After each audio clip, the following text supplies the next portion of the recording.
Alors je suis avec Vincent Guyot, hein, on est en Picardie et on est en train de semer du blé. Alors Vincent, donc tu as un ensemble Waderstadt, hein. Donc à l'arrière c'est un carrier drill 300, 3 mètres.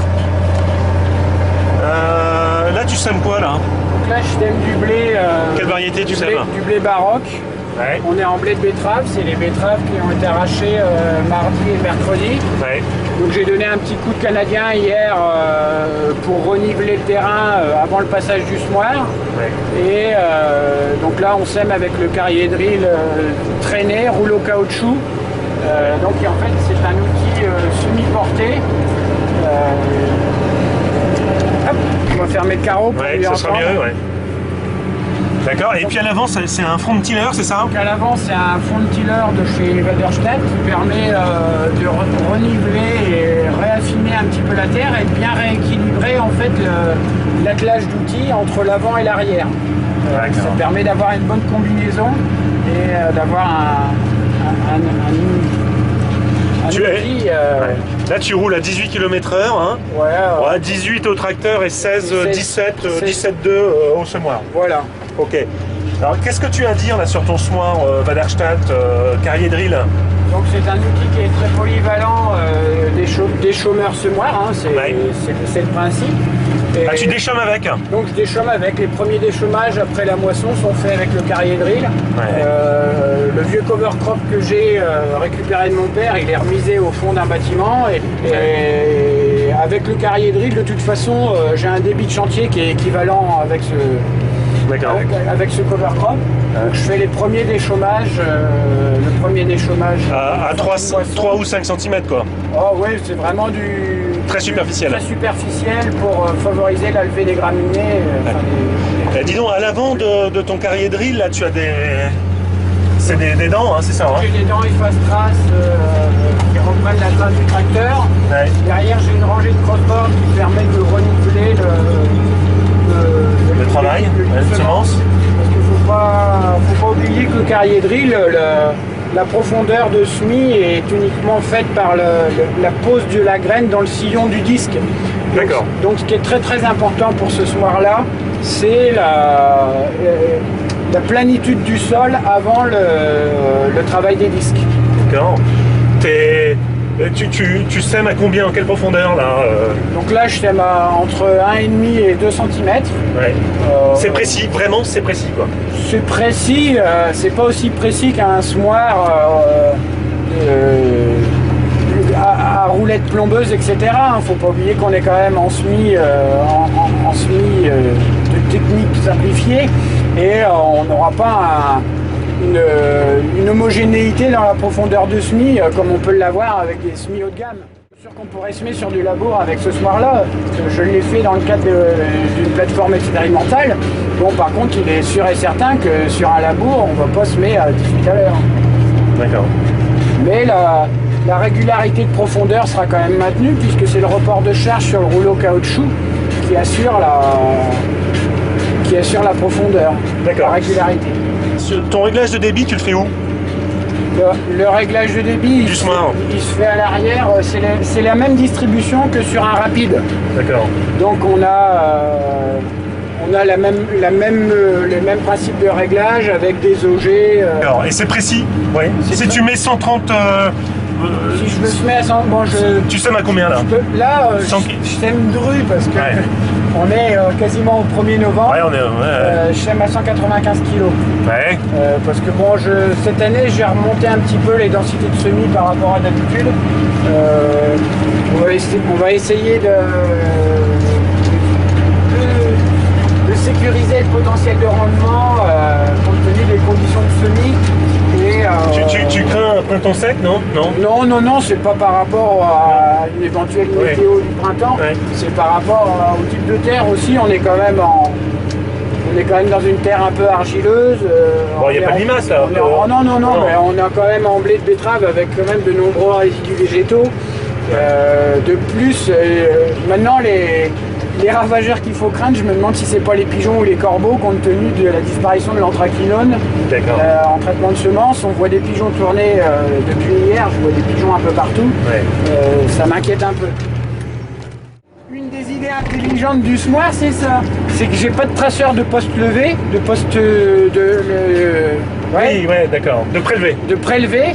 Par contre, quand on est dans le premier train après le train de tonneau, les deux Ouais. traceurs se déplient, ce qui me permet de marquer en fait sur le semis le passage du train de sulvé. Voilà, ça c'est une option ou une Ouais, maintenant, d'accord. très intéressante. D'accord. D'accord. C'est vrai que c'est pas bête. Ah ouais. Et tu te mets au milieu de... Donc là, Au milieu. il trace sur la droite, il trace en fait le futur train de sulvé dis donc. qui a été jalonné au niveau du SMI. Hein. D'accord. Bon, alors revenons au débit, c'est précis ou pas? Le débit, quand tu mets 195 kg, 195 kg. Je peux pas vous le garantir parce que je pèse pas mes big bags. Ah ouais. Moi en d'accord. fait je règle à la molette, je sais combien je sème de grains. Après de toute façon dans toutes les parcelles je fais des comptages de pieds au mètre carré qui me permet de savoir si je suis sur un blé clair ou un blé dru. D'accord. Bon, et c'est à partir de ça que je vais conduire ma culture derrière. D'accord. Et c'est des cannelures ou des ergots? J'ai les deux de toute façon. Enfin non, c'est des cannelures hélicoïdales. Mais Cannelure hélicoïdale. Mais j'ai deux types de cannelures. J'ai une cannelure blé et colza sur lequel en fait il y a les ergots petites graines. Ouais. Et ensuite j'ai une grosse cannelure, ce qu'ils appellent les grosses cannelures. C'est une cannelure qui permet de faire de l'engrais, des pois, des févroles. C'est facile à changer? Il faut extraire l'axe. Un des défauts de ce Smoir-là, c'est qu'on ne peut pas avoir de modulation de débit depuis la cabine. Ah.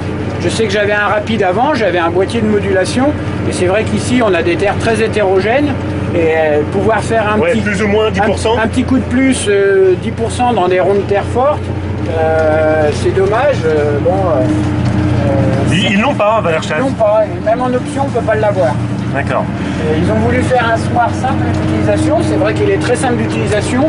Le boîtier sert vraiment de compteur de train, de compteur d'hectares, mais c'est un petit peu dommage qu'on ne puisse pas avoir une modulation de débit alors que c'est la même distribution que sur les rapides. Oui, alors, la distribution, pour toi, cannelure, c'est facile, c'est bien, C'est simple, c'est simple. Et bon là, moi je suis cannelure, je sais que j'ai une très bonne répartition sur la ligne avec ces cannelures-là. À l'avant du Smoir, là, tu as 4 pneus. Entre t'as 4 pneus. Ouais. C'est bien ça ou pas?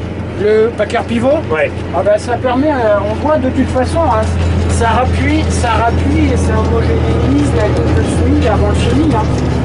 Donc pour moi c'est un plus de l'avoir.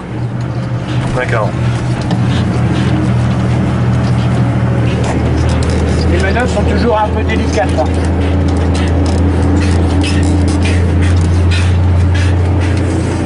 Tu fais combien de plénés dans tes fourrières? Combien de passes? Ouais. Ouais, je fais des fourrières de 21, au moins 21 ou 24 mètres. Ah ouais. Parce que comme c'est un semoir traîné, on fait pas de... Mais tu les sèmes pas avant tes fourrières? Habituellement, je les sème avant, mais là, comme je veux semer une variété plus précoce en fourrière, pour pouvoir libérer la fourrière du bonheur, je la sèmerai tout à l'heure. Donc, le travail sera moins bon, mais tant pis. Et à l'avant, le front tiller, alors qu'est-ce que tu as à dire de ça? C'est un outil qui a 4 roues, qui permet de rappuyer, reniveler, réaffiner avant la rampe de semis.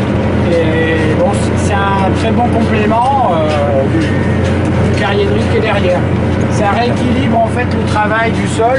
Et plutôt que d'avoir un rapide avec uniquement un outil à l'arrière, j'ai une bonne combinaison avant-arrière, sachant que c'est le seul outil aujourd'hui où le train de pneus est devant les lames crossboard ou la lame niveleuse, ce qui permet de travailler en toute sécurité, même à 15-20 km/h. Ouais, parce que tu disais, il y a certains, sur beaucoup d'outils avant, en fait, c'est d'abord le Canadien qui est devant, le Canadien est devant les pneus. Oui. Et s'il y a rupture du troisième point, le tracteur passe sur le peut passer sur le.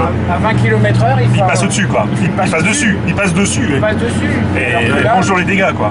Là, moi j'ai aucun risque. Là, on fait une pointe à 20 km/h.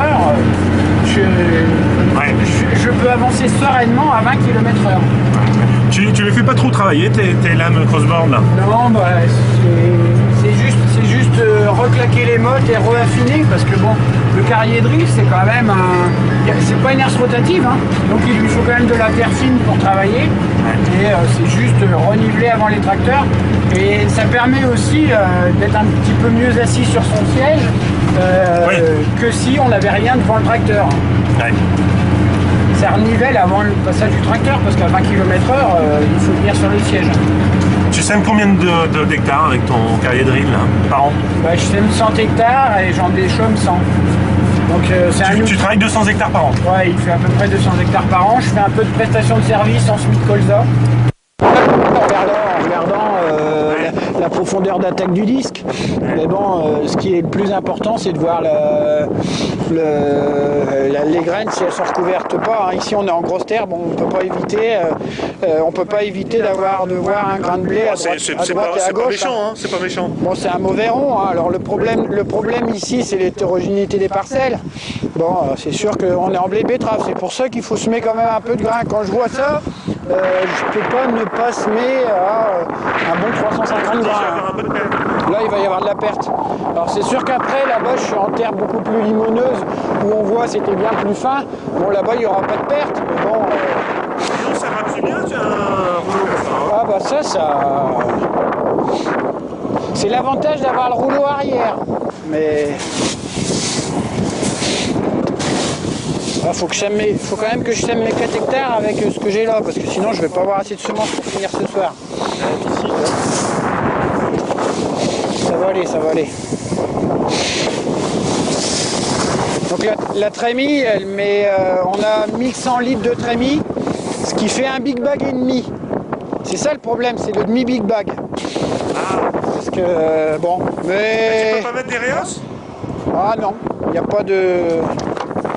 Il n'y a pas de Reos disponible. Bon après c'est ça, hein, voilà. Ça c'est la vitesse. Ça. Et ça vient. Ça c'est le rouleau qui décrotte. Bon là c'est pas. Là c'est pas encore trop méchant là. Ah ouais. Quand c'est plus fin, on peut avoir une petite colline. Bon, de toute façon on le nettoie, mais dans un quart d'heure c'est pareil. Ici, elles sont usées ouais, les décrotoirs, ils sont à feu, ils sont usés. Ouais, c'est prévu. Alors, en fait, la cannelure, elle est là. Et les ergots pour le colza, ils sont là. Donc, pour passer de blé à colza, je fais ça. Et c'est tout. Ça bloque la grosse cannelure et terminé. Donc ça, c'est tout simple. Si je veux changer la cannelure, j'enlève cet axe-là. Je l'extrais par là-bas et je change la cannelure. L'axe Non, l'axe reste, la cannelure et les deux roulements là. D'accord. Ouais, et ça prend combien de temps? Même pas 1 heure. 1 heure quoi. Bon, il n'y a pas de dessin d'enlever. C'est là où commence à bouger un peu. Quelquefois, ça se. Des fois, avec les vibrations, ça peut se sauver. Non, mais là, ça va. Là. Comme ça a été travaillé avant, les disques vibrent pas de trop.